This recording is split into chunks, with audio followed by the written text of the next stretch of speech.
Good morning, ladies and gentlemen. Peter Racy, Director of the 25th Anniversary People's Committee, back again. And we're here in front of David Hinchcliffe's painting, just as a suitable prop, because we are looking forward to having David come along and give his take on Saving of the Pagoda. But I am here today as well with Jane Woodland, our Research Director for the efforts that we're currently undertaking, and also Isabella, who is our prime photograph holder, because this YouTube is about directing people's attention and also discussing some of the absolute fantastic photos that we've been given, which are loaded up on the Facebook page. And I have to thank Stefan, Stephen Ackery, for giving us, there was I think about 24 from memory, and there was this and there's another one which were really just stuck out in my mind. And here is the Sky Needle stacked up on the post-Expo site, ready to be relocated. And every time I show this photo to anyone, and I don't tell them what it's about, I said, you know, what's that? They look at it and they say, it's an oil rig, it's an oil refinery, and they never get it right. And it was just an amazing shot, and I'm just thankful to Stefan taking his time out to handle another pesky email from me to help the 25th celebrations. It's just amazing. Jane, did you want to say anything about that piece yourself? Actually, things are unrecognisable because we all look for Stefan's trademark colours. Yes, exactly. And that's what's missing there. It must be on a plastic thing because I think it must sit here. I'm not sure. Yeah. So just a fantastic photo. So if we just hand that to Isabel. Thank you, Isabella. And the next one I just wanted to talk to is a little tribute to the RAAF. Who have sent me, and just excuse me a minute, Isabel, you don't have to actually hold it up, do you? You can just leave it there. Okay. Thank you. So the RAAF who sent me about 30 photos of their reconnaissance flights over the Expo site. And I've never seen any, I've never heard anyone talk about any of these shots. But here we have a Black Hawk, a photograph of a Black Hawk over the Queensland Maritime Museum site, and John's already spoken to this photograph, although you really couldn't see much detail in it. Excuse me. And it is just, the others in the series are quite amazing, because there is one there which is of a Black Hawk, from a Black Hawk taking it of the F-111s up in the sky, and we've got another one which is in black and white, unfortunately, from an F-111 of the formation of F-111s as they flew over the site just after the Queen said, it's open.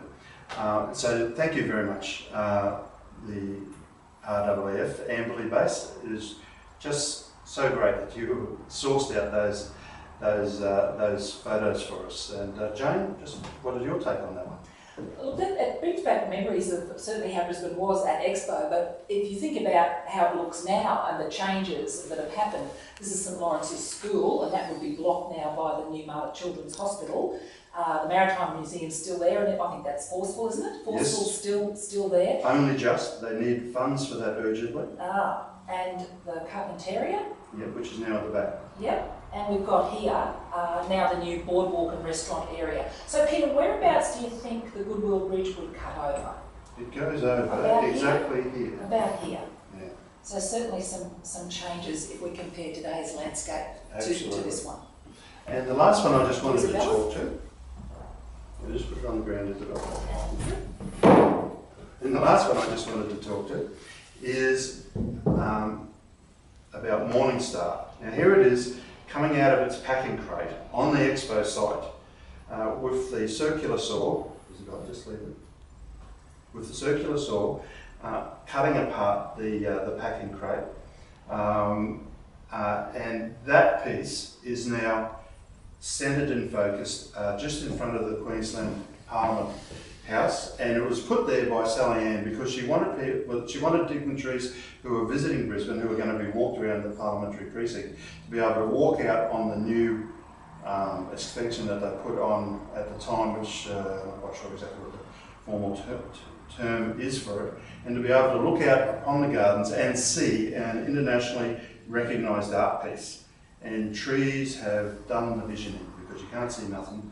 You can hardly see Morning Star, but it is a beautiful piece. And I am particularly very thankful for Hudson Barlow, John Barlow Hudson, excuse me, John, for giving us all these photos that he did, which were just quite unique and really effectively started out the visionary, I wouldn't say visionary without overstating it, but certainly the unique work that we've been participating in. Jane, what? I think one of the legacies of Expo, to my mind, is it made public art acceptable in Brisbane, and we now live with public art. Prior to that, it was perhaps almost outrageous in people's minds that public art was something that public money was spent on. But now we come to live with it, we expect it, and it's part of our quality of life. And I think thank Expo for that as well. Absolutely. And with that, I'll just encourage everyone to go and have a look at the, I think 15 currently videos on artwork, yes, on our new reconstructed YouTube channel. And again, good morning and thank you very much.